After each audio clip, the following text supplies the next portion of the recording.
Andy, can I just get the volume down even more? Exactly, can I get the volume down even more?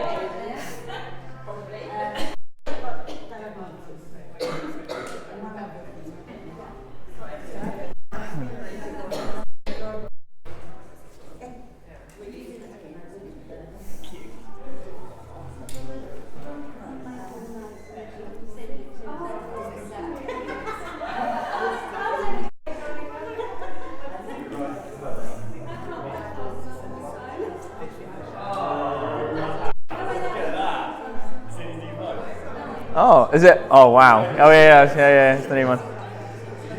So all the photos, please, Andy. Right. Right then, so normally say boys and girls, but obviously we show there's a bit of a demographic interested in this stuff. Hello, ladies. Today we're going to be going through an introductory sort of piece towards nutrition. I'm going to keep it very basic, and I'm going to leave a lot of time for Q&A because I know a lot of this stuff is very personal to people, and there's going to be probably some very specific questions that come from this. And obviously, all of our knowledge point when it comes to nutrition is going to be at a different level, so I'll leave quite a bit of time for chat stuff.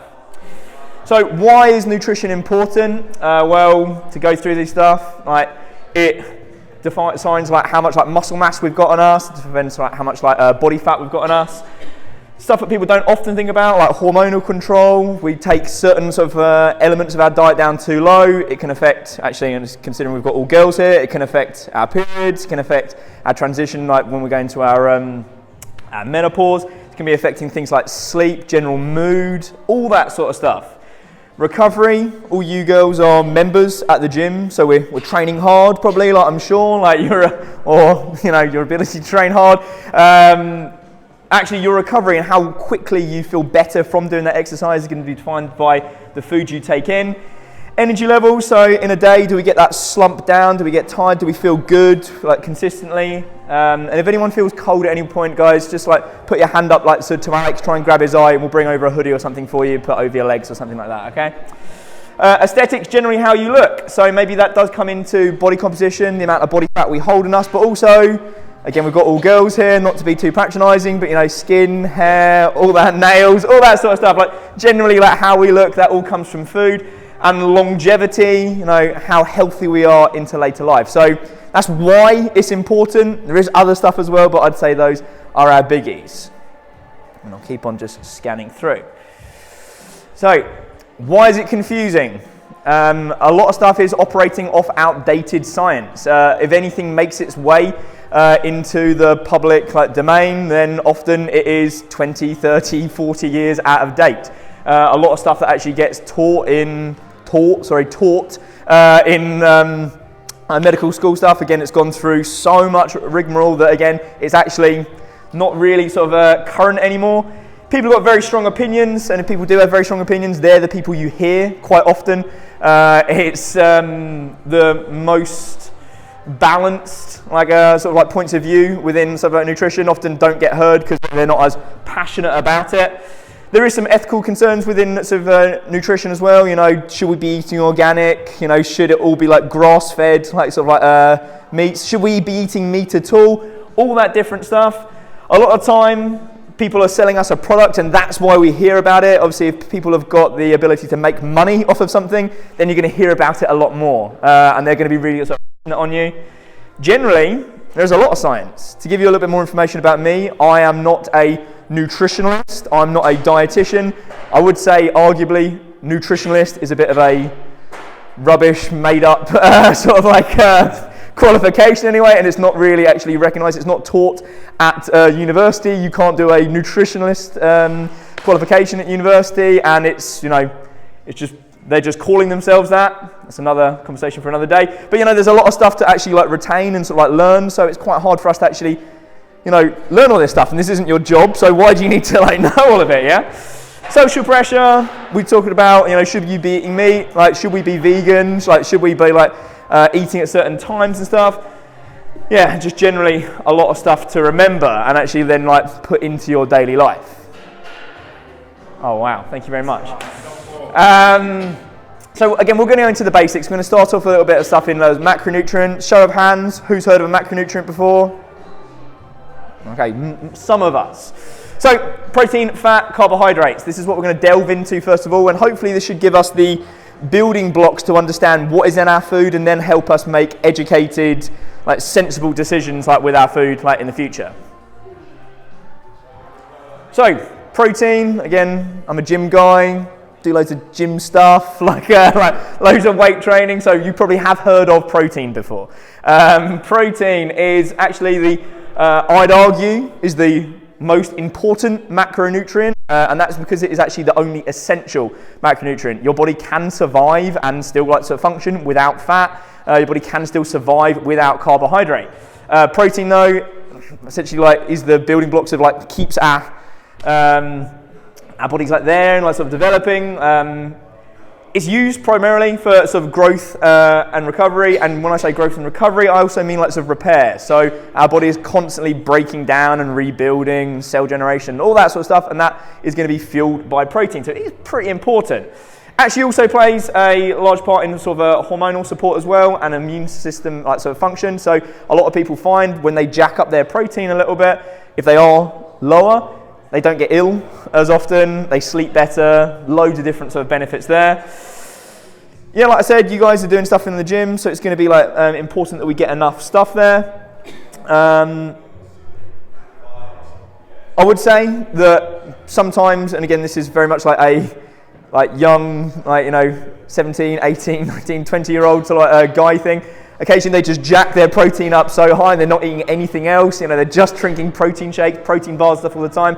I would say that it's not a great energy source, like, to actually like feel good and feel like energized for your workout. And something we're going to get into a little bit later with some advisories is like how much you should be having of this. Now this is a bit of a nothingness like sort of number for you now, but hopefully it will start to make sense in a little bit of time. I would suggest that 1 gram per pound of body weight is going to be like advisable for you guys to take in. So 1 pound, I know that's messing with metric and imperial. Sorry? Then they need obviously 150 grams of protein. But also we can say it's, you know, it's around like 2 grams of 2 grams per kilo of body weight, something around that, so 1.8 stuff. Interestingly as well, there's 4 calories per gram. And calories, again, we've heard of calories before, we all know calories, yeah? Calories aren't like good or bad, it's just a unit of measurement of like how much like energy like so we get from it, and that's actually what our body uses. The way they define sort of calories is just like burning it, basically, and how long it burns for, and like that's how much like energy and like usefulness the body can get from it. So loads of questions probably about this. Loads of probably questions I'm gonna get like after this because no one puts their hands up during these things. Has anyone got any actual questions about protein, or maybe some misinformation or like stuff you've heard before but you're not sure if you should trust? Has anyone got anything about protein at all? We're all very happy. We've learnt loads. It's all good. Okay, cool, excellent. Protein done. Next one for us then, Alex. So carbs. So talk about carbs like sort of generally, first of all. So there's two ways that we can sort of view like sort of how carbohydrates are taken in by population in general. If I look at most people that aren't in the fitness realm and they're not doing a lot of training, if I just was to look at their diet, most of the time they're rocking out on a lot of this. And this is something they pretty much all they're eating all day, every day. If you ask them what they're having for breakfast and you track their cereal stuff, then they're having like sort of sandwiches and stuff for lunch, and they're having pasta for dinner. Well, you know, I just said that's all that stuff there. You're probably going to be like 70, 80, 90% of your diet is going to be carbohydrates. So this is something that people are pretty good at getting in because they're delicious. Yeah, this is like I would say that there isn't a good or sort of a bad thing about this. It's just what the body uses as its primary sort of energy source. Speaking of energy, there is two, generally speaking, lots of ways we can view carbohydrates. So there's slow digesting carbohydrate and fast digesting carbohydrate. It is on a scale, and if you look at the back of all food types, you know, it says carbohydrates, which of sugars. We've probably seen this before, yeah? That's basically just at what point along the glycemic index, which is just like how quickly these sugars release themselves into the bloodstream. They've decided at this point here, these are sugars, these are not sugars. But again, it's on that sliding scale, so it's there isn't, again, a good or a bad. Again, like I said, the slow digesting are just more complex. It takes longer and more enzymes from the body to break down those sugars. So gradually, you imagine a big rock chipping away at it. It just gives up parts of itself slower and slower and slower. Think of sugar being like sand, and you can just absorb it in. Think about the complex stuff like the brown rice, quinoa, sort of potatoes. They're more solid rock, and you've got to chip away at it. The confusing stuff, and I heard some people talk about diabetes when we were sort of getting sorted here. The confusing stuff is how this works in relation to hormones. Again, I would say the insulin reaction with carbohydrate, it's not a bad thing, and actually we can get into that in a little bit of time. We do want your blood sugar to spike occasionally, and when we've done hard exercise, actually getting in some sugars afterwards and faster digesting carbohydrates, these simple sugars, that's actually good for you because the insulin is a very anabolic hormone, anabolic meaning to sort of build and sort of recover, so that's pretty useful. We don't necessarily want that all the time because then we get that big spike and then that drop and that big spike and that drop. And again, if people have got questions, we can get into that in a second. Examples of this stuff, and I didn't actually say examples of protein. Examples of protein we can probably guess, can't we, yeah? Meat, fish, dairy, good sort of source of protein. Arguably seeds and some other sort of grains as well, but you're going to have to eat a lot more of that stuff to get that protein in. Healthy carbs, I'd say brown rice, quinoa, again our sweet potatoes, and normal potatoes are okay, and just all fruit and veg. We said that protein was 4 calories per gram, and equally carbohydrate is 4 calories per gram. Now, I don't believe there's no questions about carbohydrate, because it's probably people think about a lot of the time. Have we got any questions at all about carbohydrate? Pardon? Oh yeah, brown pasta as well. These are just random sort of examples. And again, I would say that none of those are bad. We need to be sort of aware of how much sugar, also how far along that scale it is for that glycemic index, and how that's going to affect us, and our energy levels. And do we need to recover sugars fast? So then we want to be having those faster, simpler sugars, or are we just keeping going throughout the day and wanting to feel okay? Then we can be thinking about having those more complex ones that's going to make us feel better and more full and spread energy. Pasta, again, is absolutely fine. And yeah, white pasta releases its sugars slightly faster, brown slightly slower, and again, the same thing for rice and such as well. White rice, again, being absolutely fine, but just being aware that it's going to release its sugars slightly faster. Any other questions about carbohydrate at all? Go on.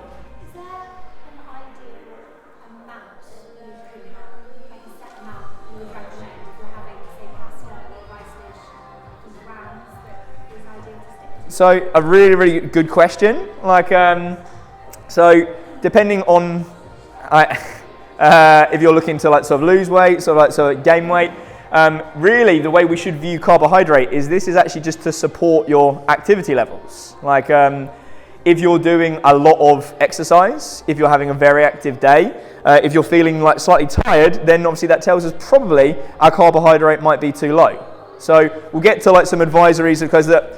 Generally speaking, I don't like to tell people to like weigh their food like all the time, and I like to like make people aware of this stuff because it's going to come like make a bit of sense in a second, hopefully.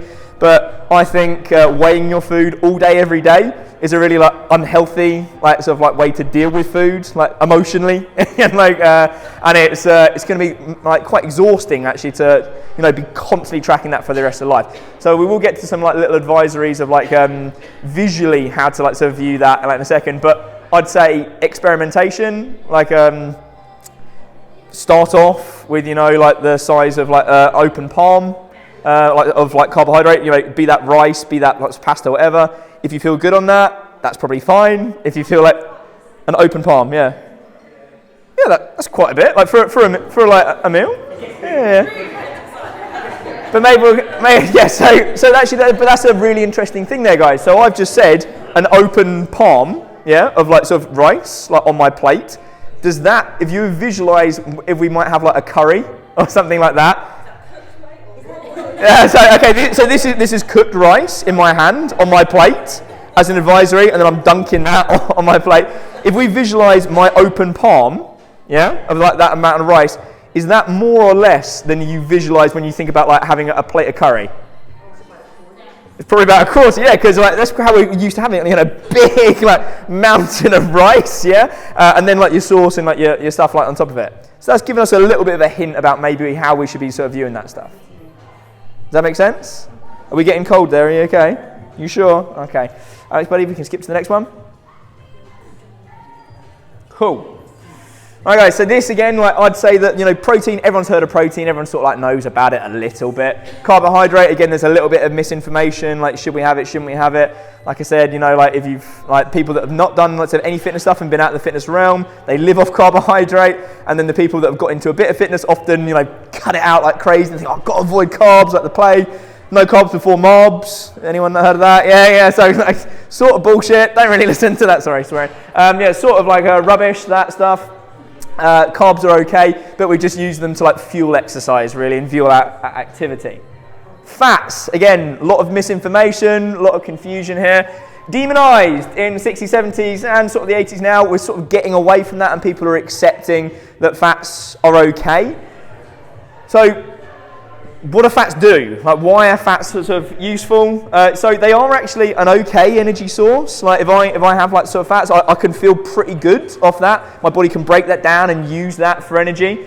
Actually, also, it's going to be really important about our hormonal control as well. A lot of the time, again, like if we find that our sleep, like menstrual cycle, all that sort of stuff is affected, then actually jacking up those fats are going to make us feel a lot better. If we notice that skin, hair is bad because that we're not getting enough nutrients in it, again jacking up those fats, we're probably going to feel a lot better. Also cell function, all that sort of stuff. Like fats are very useful for you, so we want to try and sort of get that in. Good options in this: oils, butters, avocados, nuts. Meat fat as well. I will argue that there is pretty much no bad fat. Like we've got mono, poly, we've got saturated fats like as well. Like I'd argue that none of those are bad. There is some conflicting research on saturated fat, and there is maybe some we know difference between correlation and causation. Talk about that another time. But sometimes when there's some studies that say that, saturated fat is bad, a lot of the time it's not actually necessarily the relationship between saturated fat and the people's diet. It's actually people that often eat high saturated fat, they're doing other lifestyle factor things. So it does sort of mess with the research, so we're not completely sure that we can trust that. I'd argue, in moderation, saturated fat is absolutely fine. The only things that we actually really want to avoid is man-made, tampered with sort of oils, so hydrogenated oils, and things like sort of margarines and like spreads and really like long life like sort of food, because often it's had fat molecules that are like superheated and then our body can't actually process it, and then that's why it causes potential like sort of damage like to the body. So those are the only things we actually want to avoid. Have we got any questions about fat in general? Oh, loads. Here we go. Yeah, okay, go on. Should we be having skimmed milk? So, very, very good question. So, like the way I'd like, and the reason why I go through these macronutrients things first of all, is just to like appraise food, right, and like make an adult, sensible decision about it. So, if I have skimmed milk, what does that mean? It means it's had some of the fat taken out of it. That's it. Right, there's no good, there's no bad to that. It's just making your decision that this milk that I'm about to have now is going to be X amount of carbohydrate, X amount of water, and X amount of protein, and a little bit of fat. And then if I have normal milk, it means it's X amount of carbohydrate, X amount of water, X amount of protein, and then a little bit more fat. It's not good, it's not bad. We're going to come to like how much of fat, how much of protein, how much of carbohydrate you can have in a second, but then if you're looking at what you've had for the rest of the day, do I want more fat? Do I want less fat? And you can just decide for yourself. Like there really isn't a good or bad like with that at all, and that's really what I really want to try and push, and that's a fantastic question. So protein and fats are really highly linked, aren't they? Because if you think about me, like, I feel like there's always a lot of fat in me. It's good protein. So again, a fantastic point. So if we are having chicken for lunch, yeah, so not very much fat in chicken, like sort of really, then that means that maybe I can have some full fat milk, like, you know, like with some of my stuff, like, you know, a nighttime hot milk or something like that afterwards, yeah. But if I'm having a lamb dish, massively higher in fat, then maybe I'm thinking, well, actually, you know, I'm already getting a lot of fat in here, so then maybe I should be having a little bit less fat with the rest of my meal. Really, really good point, yeah? And it's just making these educated decisions to try and keep your meal as balanced as possible and make sure you're getting drops from each of our macronutrients. Does that make sense? Any other questions about fat? Anyone? No? Yeah, go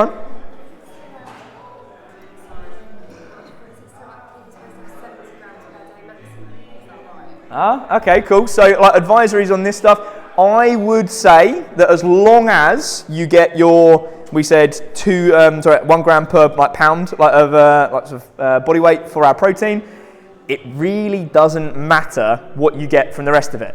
As long as you're getting enough fat to feel good, like hormonally, and you know you notice that your skin's good and your hair's good, which is a good like sort of indicator, and as long as you're getting enough carbohydrate to feel like energized, then it's very much personal preference. Some people will run better off fat, and some people will run better off carbohydrate. And as long as we've got this awareness for ourselves, you can play with it. Like, you know, you can do a couple of weeks of playing with bringing your carbohydrate up, and you might feel excellent. You know, like we might get massive slumps, you know, and like feel too tired because we've like spiked like insulin too much. Like, really, the whole idea of this stuff here today is to try and empower you guys to like make these decisions for yourself and actually become a bit of a researcher and figure out what you run really, really well off. I find, because I'm quite an active boy, that I run really, really well off higher carbohydrate, and I actually keep my fats slightly lower. But again, higher fat sort of like diets, look at the Mediterranean diet, for example, they are having a shit ton more fat than 70 grams of sort of fat in their day. But again, maybe it's lifestyle stuff, maybe it's the fat that goes along with that sort of where they're living. But you know, healthiest like sort of people in the world, along with like sort of like certain areas in sort of Southeast Asia. So you know, like it's okay. There's not a good, there's not a bad. As long as we're staying away from these tampered oils, I'd say we're probably pretty good. The thing to take into consideration is 9 calories per gram. So, again, like I said, it was demonized, that's rubbish. Don't worry about it. Cholesterol in food and free roaming cholesterol in bloodstream, no correlation.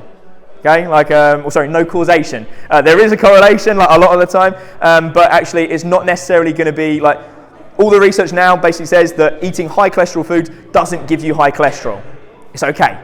Promise. Okay? Promise for the camera as well. So that's okay. But the thing we do have to take into account is if I'm having a fist-sized lump of protein, so let's say chicken, yeah, like pretty much 100% 100% sort of protein, and then that is going to be giving me X amount of like calories, like for the size of that fist, yeah. But if I'm having a size fist of my fat, then that is going to be more than double the amount of like calories. So this is where like it goes in the other way now, of like we had the people being like, you know, fats are bad, or we've got to stay away from fats. Now, some people are like, oh, fats are amazing. You can have as much fat as you like, you know, go crazy. And like, has anyone been to the, what's it, Curious Goat in town? Lovely restaurant, the coffee's fantastic, go there, lovely. I would say that their healthy breakfast that they have there though, it's got like halloumi on it.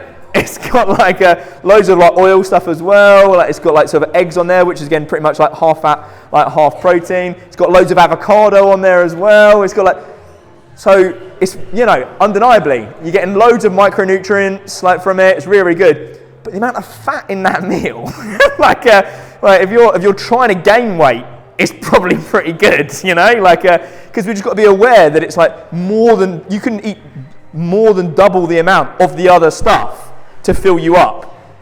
So we want to get fat in because it's really good for us, but in moderation is the only like takeaway from that. Does that make sense? Any questions about that in general? No? We done on fat? We nailed it? Excellent, cool.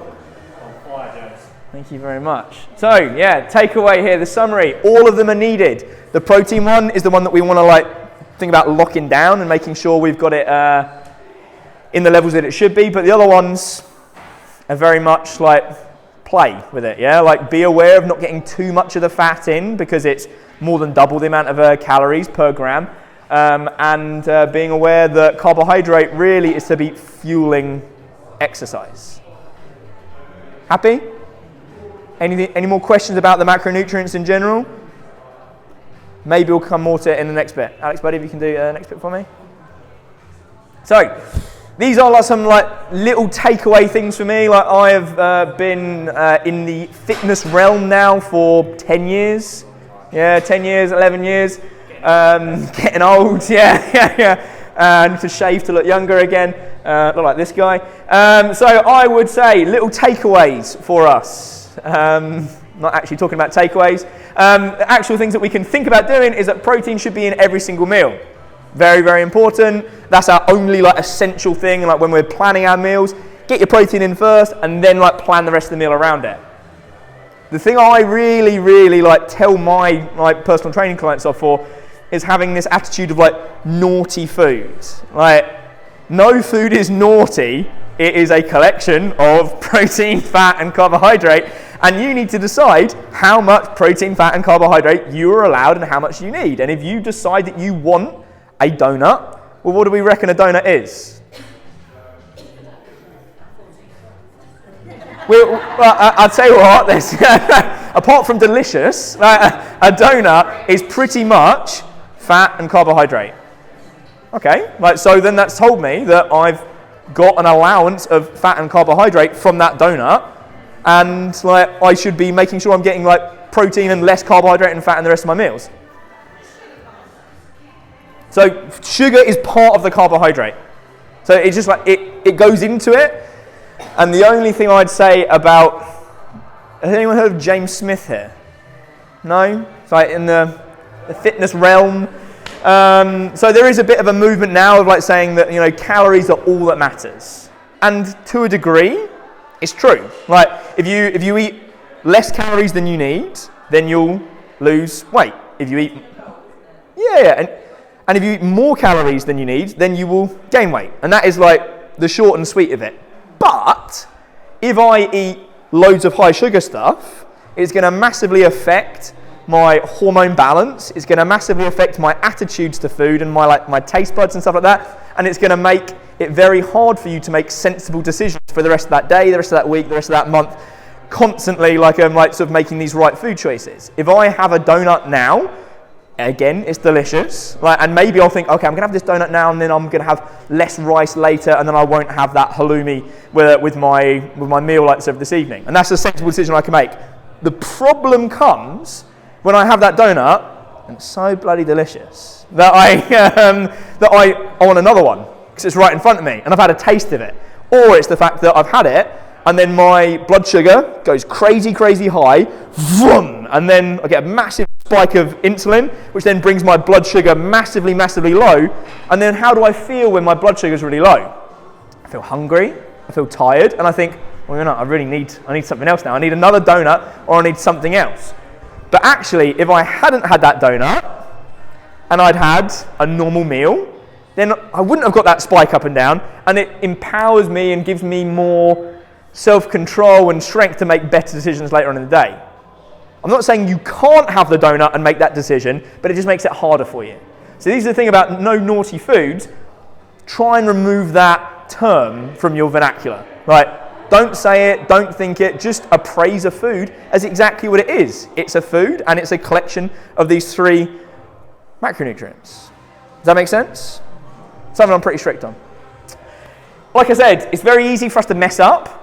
So if you plan 75% of your food choices, just makes your life so much easier. If I go to a service station, if I go to Dorrington's, if I go to a shop, any sort of stuff, it's pretty hard for you to get X amount of protein, X amount of fat, X amount of carbohydrates. So if you can plan your food day to day, it makes your life so much easier. And then you've got wiggle room. You've got 25% of like stuff where you can go off track and like have whatever you want. You know, have a biscuit and stuff like that is absolutely fine. It's just a food. Think about adopting maintainable food practices as well. So if you currently eat the way you do, and I said, you know, as an example, I have crunchy nut for breakfast. Delicious. Has anyone had crunchy nut recently? It's like crack. It's so good. I don't have crunchy nut. That would be like a real treat for me. Anyway, but yeah, crunchy nut for breakfast, and then I have a scone at 11's, and then I have a sandwich with cheese in it for lunch, and then I have macaroni and cheese for dinner. If I have that now, and then I decide, well, James said I've got to plan 75% of my future. James said I've got to have this. So I'm now going to have, I don't know, like, you know, egg whites and spinach for breakfast with, you know, some brown rice on the side, and then I'm going to have, like, you know, a planet, like, make it like reasonable, like make it maintainable. If I'm currently having crunchy nut for breakfast, maybe we have granola for breakfast, yeah, and then I'm getting some extra like fats in there, and it's not pure carbohydrate, yeah, like maybe I'm having that, and then I'm having a hard-boiled egg, like as well, like on the side. I'm having that at 11, like something like that as a little snack. Make choices like that are going to be maintainable, and it's not going to be like ridiculous for you to actually like sort of maintain like in the long term. People heard of like keto, Atkins, Weight Watchers, all that sort of stuff. We'll get to that in a second. Like I'd say a lot of those food practices are unmaintainable for us. Like, and it's actually going to be very short term. And this is going to be something that is big for a lot of you guys, and I can almost guarantee you don't do. And it's actually, we haven't really spoken about vegetables, have we? Like really up to this point. I would like vegetables to take up about a third of your plate. Because, like I said, like, you know, as long as we get our protein sorted, and then we are deciding how much carbohydrate, how much fats like we need. Like, I want you guys to feel full. I want you guys to feel like sort of good. I want you to be getting all your micronutrients, so all like vitamins and all that, and minerals and stuff like that. I want you to be getting all that stuff in. And the easiest way for you guys to be healthy, not feel hungry all the time, like, and be able to like sort of make good food decisions, is just to eat more vegetables. I can guarantee you, if you increase your vegetable intake, like next week, you'll have lost weight and felt better. Absolutely guarantee. But I'll tell you what, who normally has vegetables for lunch? So like a third of you, yeah, like maybe less. Who has vegetables for breakfast? Fantastic. Ah, excellent. And that's a really easy, maintainable way for us to sort of get those in as well.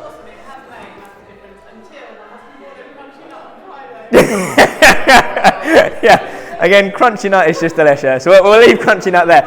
So like, all I would say here, guys, and I know that it's going to be hard for you guys to get vegetables in at lunchtime, because what do most of us eat for lunch? Sandwiches, baguettes, that sort of stuff. It's easy, it's just there, yeah? But if we try and get vegetables in at lunchtime, like, it's going to make it so much easier. If you try and get some sort of vegetable in even at breakfast time, it makes it easier. And we talked about like why this stuff is hard, and actually like social pressures is what comes into the fact of like, you know, why it's hard for us to think about eating vegetables for breakfast. Like in like India, like for example, what do they eat for breakfast? Indian food, yeah. You know, it's like a, you know, it'll be probably rice, it'll be some vegetables, and it'll be a meat sauce. In China, again, it's that same sort of thing. It's only like Western culture that's had this thing that, you crazy? Yeah. You can only have cereal for breakfast, like, and maybe sausages if it's the weekend. Yeah, you can't have anything else for breakfast. So if you can try and like introduce that into like your mindset, that will really, really help you. What's the next one thing, buddy? Okay, so we talked about like advisory. So this is quite like so useful. And if you guys have been coming down regularly, actually you've probably actually seen this on the screen over the last couple of weeks. So generally speaking, men are bigger. Men have got bigger energy output than ladies. So very generally speaking, we could say 2 times the amount for like boys in general. Like I think I tracked my calories.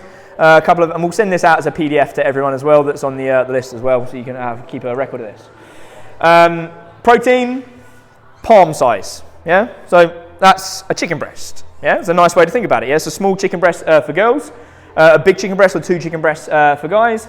Carbohydrates, yeah, a cupped handful of rice. So if you're making the decision to have a full bed of rice, like for your evening meal, the odds are that's probably a little bit more than you need. Yeah, and those carbohydrates are sort of jacking up, and we know that's going to affect insulin. We know it's going to affect you making hungry, like different stuff, and maybe the calories are just too high too. Fat, a thumb-sized portion. So maybe if that is I'm cooking a curry or something like that, well, you could easily pour that size in oil, couldn't you? Yeah, like easy, yeah? Maybe we use less oil, and then maybe we've got some like cashew nuts in it or something like that. Maybe we've got some nut sauces, but like it really is not that much. We want to make sure it's in our meals, but again, not going crazy with it.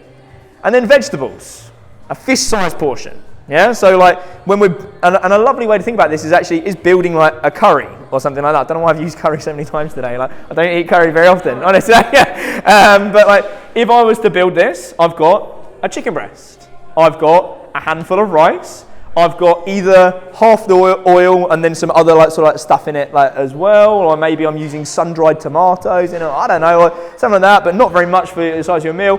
And then I've got a fist-size like different vegetables in there as well.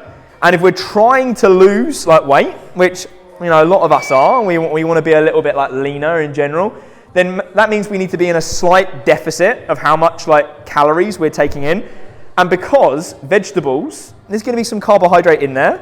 Very rarely there's some fat, and there's a tiny little bit of protein in there. People are telling you like, and you might see in the news, oh, you know, broccoli's got loads of protein in it. It does not. Like, you know, the amount of, like, yes, it does have like some protein in it, but the amount of broccoli you'd have to eat to get your protein input for the day, when you're going to be sick of broccoli, I'm telling you. Like, don't have that as your source of protein for broccoli.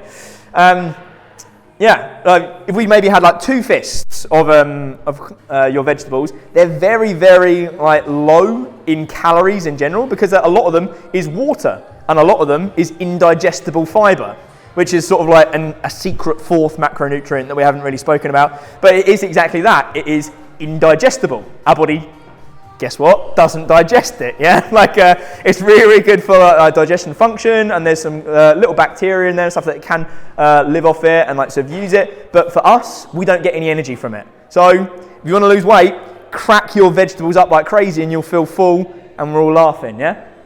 Any questions about this stuff at all?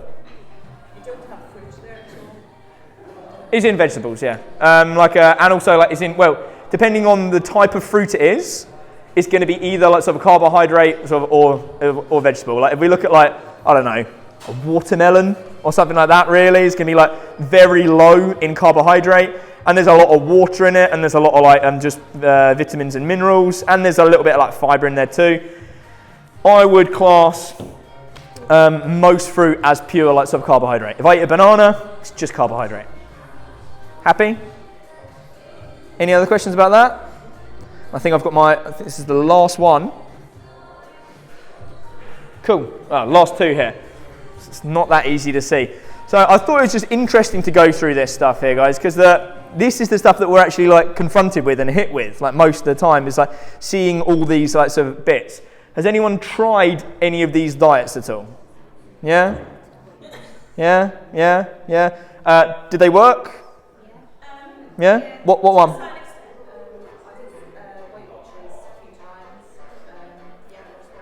Fantastic. So I would say that there is pluses and minuses to each of these diets, mostly. Anyway, has anyone heard of keto? We don't need to get into the science of how keto like works. Generally, like we said, the main crux of it is calories in versus calories out is going to make you lose weight or gain weight. Generally, yeah. Keto diet has been shown that it can have some long-term health benefits. The drawback, it's pretty hard to do. It's pretty hard to actually know if you're in ketosis, and it's not particularly conducive for modern culture. Like if you want to have a glass of wine with your dinner, then you're not in ketosis anymore, basically, because as soon as we have some carbohydrate, it's messed up. Yeah. Calorie tracking works because, like I said, calories in versus calories out is mostly what it comes down to. I would say it's hard, it's time consuming, hard to follow, and potentially creates unhealthy attitudes to food, and also is no attention to food quality. So what did I say was really important? Vegetables, yeah? Do we get enough vegetables? No. Does that make you take in more vegetables? No. You can just be hungry, okay, which I don't really want.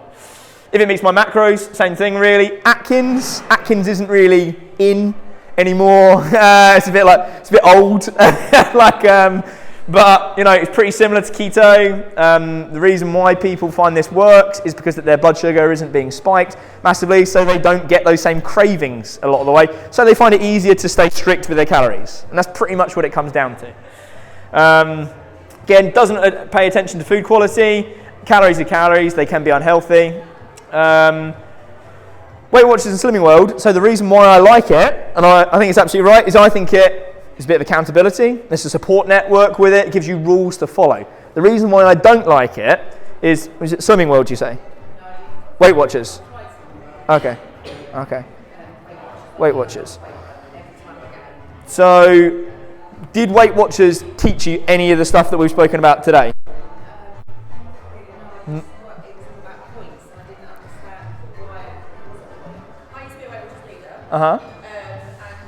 So I've got to be careful to not slag it off too much there. But with the old school Weight Watchers was very much about low lift weights and low calorie foods. And the newer systems now are taking into account proteins and fibers and things like that when they calculate the points value. So they are kind of... They're progressing. Yeah. And I agree. And we went through this in our team training here the other day.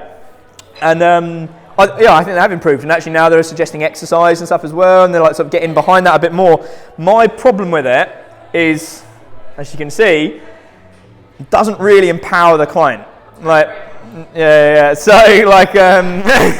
it doesn't empower the client. It doesn't give the client all the information they need to make informed decisions. It makes them very reliant on Weight Watchers to tell you what foods I can eat, what foods I can't eat, and it's just but why? Because it's the points.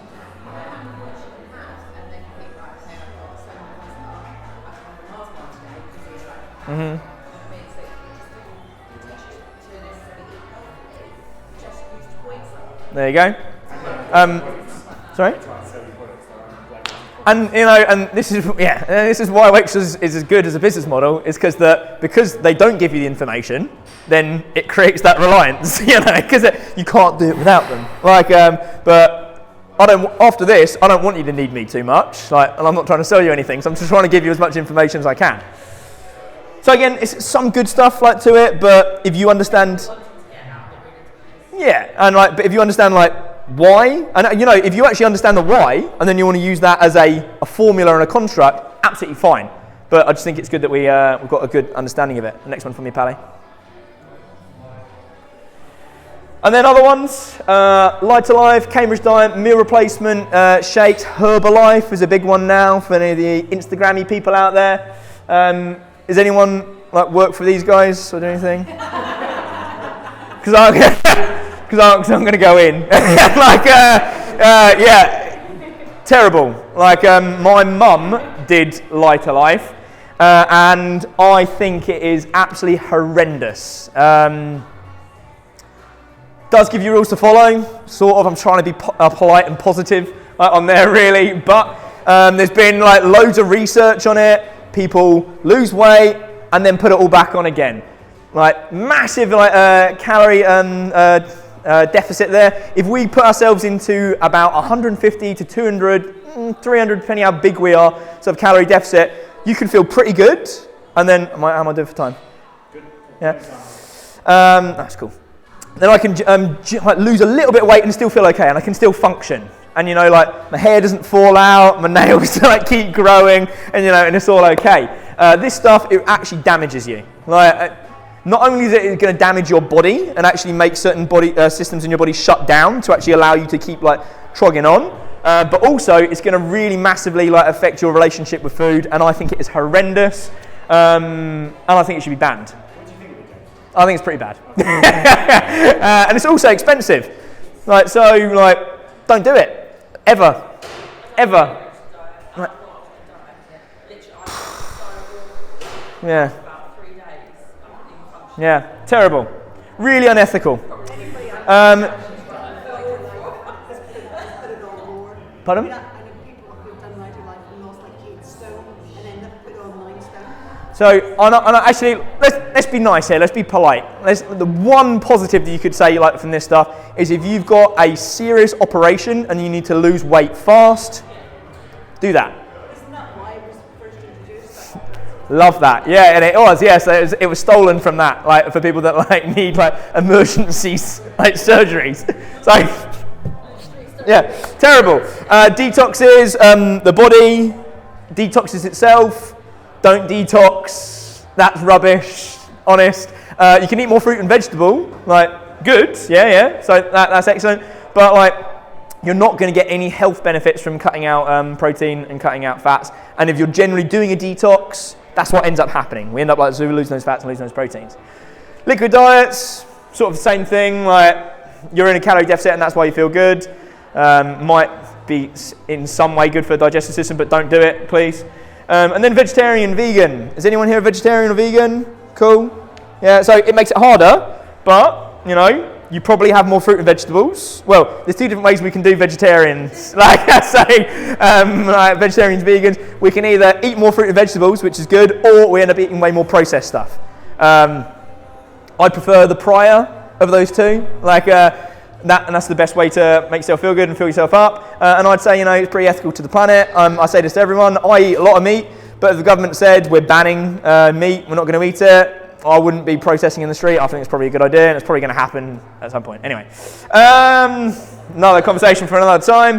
The only thing I would say about veganism is that it is, and vegetarianism, is it's hard to get the full spectrum of amino acids. It sounds very, very fancy, but basically, protein is built up of amino acids, and to get all the protein that we need and give our body everything we need to grow and feel good and repair and all that sort of stuff, then you have to eat loads of different types of protein sources with different amino acids to make you feel good. Basically the crux of it. So I thought that was useful. I think that's me done. Yes, it is, isn't it? Yeah, sleep is another thing. Don't come off that.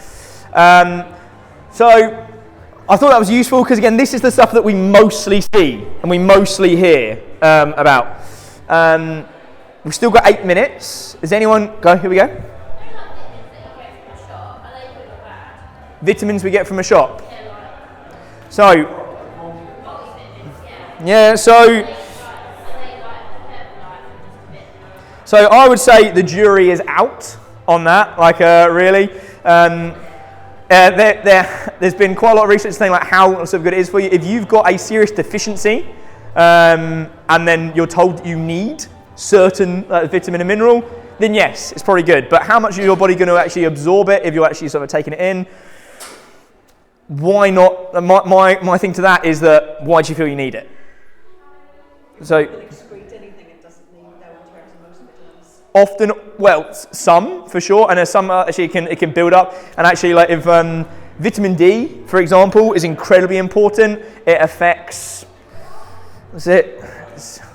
I can't remember. I'll be making it up. I'm being filmed, so I'm not going to say it. But it affects affects loads of how our DNA works, and sort of keeps us really healthy.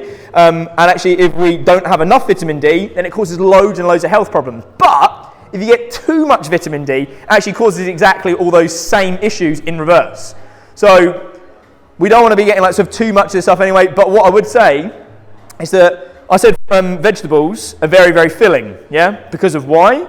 The indigestible fibre, yeah? So you're pretty hard pushed to get too much vitamins and minerals from vegetables. So my thing of why do you want it is just eat vegetables, really, and you're probably going to be okay. If you're told that you've got a deficiency, then yes, maybe look at being looked after by your doctor and told to supplement specific stuff.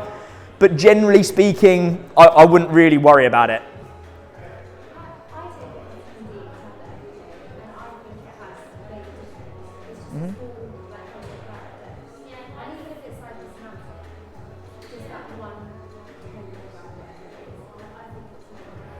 Yeah. Mm-hmm. And we could do a whole other talk on the placebo effect, which is huge and it's really interesting actually. But if it works, then fine. If you want to really nerd out, go on Google and figure out exactly for your body weight what UIs you should be having of vitamin D. And get your vitamin D levels tested. That if you're really interested in it, but generally speaking, try and get out in the sun as well. The human body's pretty good at looking after itself. If you eat a varied diet and you spend a bit of time outside, you're probably okay. And a lot of the time, people trying to get you to take supplements and stuff like that is exactly that. They're just trying to sell you something, really. What would be a good source of protein at breakfast that's not dairy? Like breakfast, I have fruit and a green smoothie, and that's it. It fills me up quite well, but I am conscious I don't really get much protein. So it's a really good point. That's some protein. So again, like I said, like the seeds, the nuts, all that sort of stuff. If it says high in protein, it is and it isn't. It's higher in protein than say maybe a donut or something like that, or dust. But it's not that high in protein really. So if we're keeping it westerny and very, very breakfasty, like eggs, eggs, egg whites,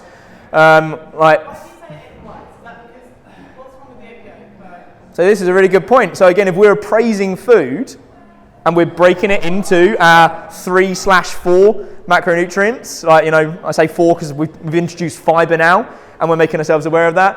So what do we think the egg white is? So this is another question then. What part is delicious in an egg? The yolk, yeah. So what does the human body like? It likes carbohydrates and it likes fats, because they can help us gain weight really easily. So what do we think the yolk is? Fat, yeah. So then what do we think the white is? Protein, and that's it. Got my lump of protein, I've got my lump of fat, and like we said, a lot of the time in other food sources throughout the day, fat creeps its way in because it's in loads of meats and it's in eggs and stuff like that. So maybe if I want to get just protein, then I can have something like my egg whites. So you're already getting some fats in there. Mm-hmm. Also, this is when something like a protein powder is pretty good. If you're having that in your smoothies, you can have a very delicious protein powder chuck in there, which is, obviously you can get some dairy ones, but you can get some non-dairy ones, something like hemp and pea protein and stuff like that. Very, very good. If you want to be a little bit less westerny, eat some meat. Fine. I know. Eat some meat, eat some sausages, whatever. That's fine. Any other questions? A good snack. So, My opinion on snacking is that you shouldn't really need to. And the reason for that is it probably just means either your last meal was too carbohydrate heavy and that's made you feel hungry sooner than you actually need to, or you didn't eat enough. So my first thing that I would do is actually, you eat 3 meals a day, 4 meals a day? Three. Cool. Mm-hmm.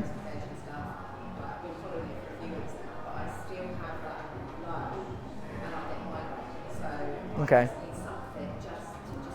Take the edge off, you know, sort of thing. So, you know, if we can make it fairly balanced, like between protein, fat, and carbohydrate, then that's lovely. Or you need to accept if you're having something that is maybe something that's easy, because essentially it's easy to get carbohydrate in. It's everywhere, isn't it? Yeah? And in every food source you have that you can sort of get hold of, often it's going to be carbohydrate. So if you're having that, then just accept maybe in your dinner, then you drop your carbohydrate down. Generally speaking, I don't like to snack because I would just prefer to eat a bigger meal.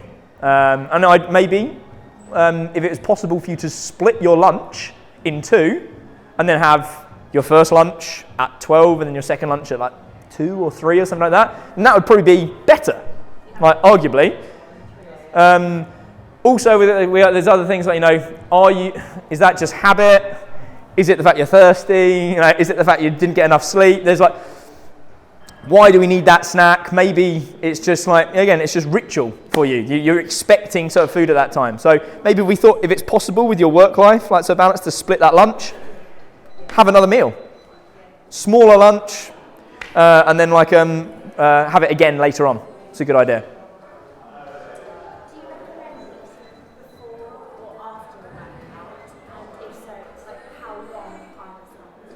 So some ultramarathon runners can eat a roast dinner whilst they're running.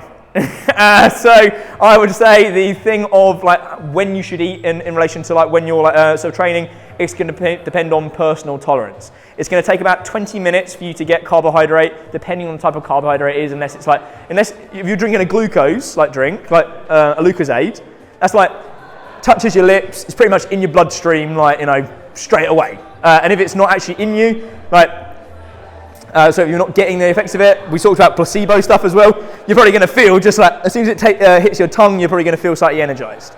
So that's sort of instant. If we're having a slower digesting carbohydrate, it's probably about 20 minutes, 40 minutes for that to get into you. So whenever, really. I know it's a bit of a flaky, unexact answer for you, but it's going to be totally depending on sort of you. I would, if you're not used to eating a lot before training, I would leave it at least 40 minutes.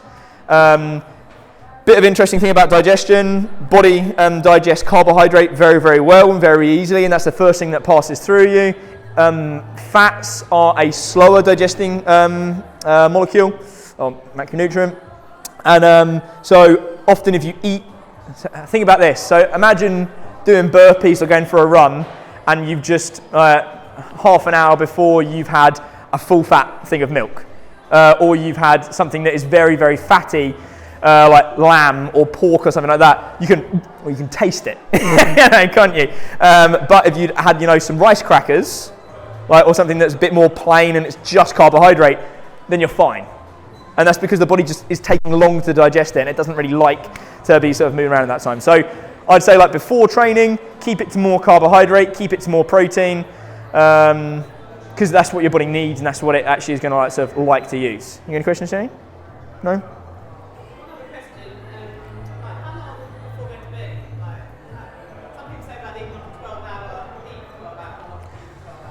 So we're talking about fasting now, effectively what it is. So we've got intermittent fasting or calorie window timing fasting. I would say, doesn't matter. General population, doesn't matter. Unless your food is so nailed down and you're doing absolutely everything, don't worry about it. If you're measuring all your food out and you've been doing exactly the same thing for 12 weeks and then you want to try and mess with your hormone levels a little bit by cutting down your calorie window timing, then it's going to have an effect. But if you're still eating Crunchy Nut cornflakes for breakfast and then you're trying to eat within a 12-hour window, then you're sort of not really, it's not worth it. Yeah. Anything? All good, guys? Cool. Well, hopefully that was interesting. Hopefully that was useful. I believe Alex is going to come over in a second and get a bit of information from you. We are considering making this part of a series of like seminars of like interesting-ish information, so we could get any feedback on stuff that you guys would actually find interesting to learn more about. That would be really, really appreciated. And thank you for coming in on a Sunday morning for me. Thank you. I think we've all found that very interesting. Thank you very much, James. It was really good. Very much. What James was actually just touching on is we want this to be kind of tip of the iceberg, more information coming out. What we want you to do is let us know what things you'd like to know, because sometimes it's hard to talk about it in this situation when we're in a group. So what we're going to ask is if you can just write your name and email address. We're going to email you over the information that James has sent here.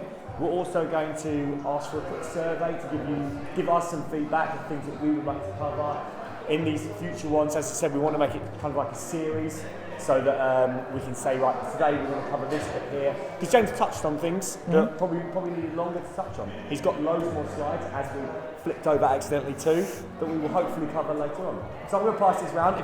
This is also a great time. James is going to be here for the next 10 minutes if you want to talk to him. Because no one actually asks the real questions they care about when we're in a group setting, so I'll be lingering around and you can grab me one-on-one. He's going to linger this way. I'm going to pass this here. Once you fill that, if you can, move on. If you've got a question, if not, feel free to leave. Thank you very much. So,